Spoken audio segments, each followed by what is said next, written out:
পাকা কাঁঠাল ফেলে দিচ্ছেন, সারা বছরের জন্য সংগ্রহ করে রাখুন।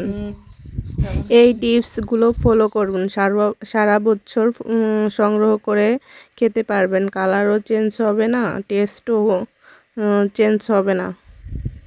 আসসালামু আলাইকুম বন্ধুরা, কেমন আছেন সবাই? আমার প্রিয় ভাই বোনেরা, কেমন আছো তোমরা? আজকের ভিডিওতে খুবই গুরুত্বপূর্ণ ভিডিও দেখাবো। খুবই সহজে তোমরা কাঁঠাল সংগ্রহ করতে পারবে। সুন্দর করে পরিষ্কার করে রোয়াগুলো উঠায় নিতে হবে। কাঁঠালগুলো দেখতে পারছেন খুবই পরিষ্কারভাবে আমি উঠায় নিছি।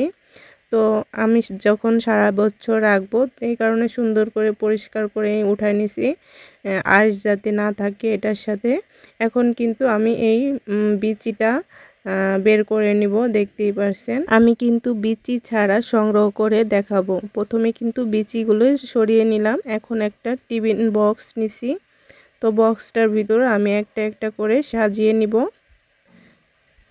তো আমি এভাবে করে বের করে সাজিয়ে নিব সুন্দর করে, দেখতেই পারছেন। তো বিচিটা রাখা যাবে না, বিচিটা রাখলে ঝামেলা হবে, এই কারণে আমি বিচিটাকে সুন্দর করে ছাড়িয়ে নিচ্ছি। বিচির সাথে আঁশটাও বের করে নিতে হবে সুন্দর করে। দেখতে পাচ্ছেন আমি কিন্তু সুন্দর করে বের করে নিচ্ছি। তো একটা একটা করে আমি এই পাশ দিয়ে কিন্তু সাজিয়েও নিচ্ছি। আমি কিন্তু এই কাঁঠালটা ফ্রোজিং করব, তো একবারে পাকা পোক্ত কাঁঠাল নিয়েছি। তো কোনো নর্মাল মানে কম পাকা নিলে কিন্তু এটা বেশি দিন থাকবে না। তো এইভাবে করে কিন্তু আমি সাজিয়ে নিলাম।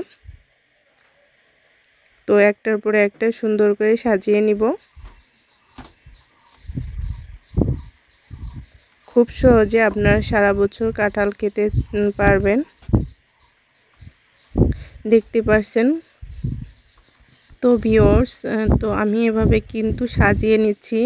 তো যখন ফ্রিজে রাখা বরফ হয়ে যাবে তো অতি সহজে ছুটে যাবে। আর এটা কিন্তু খাজা কাঁঠাল নিয়েছি। তো ভিউয়ার্স, এখন কিন্তু আমি এটাকে ঢেকে রাখবো সুন্দর করে।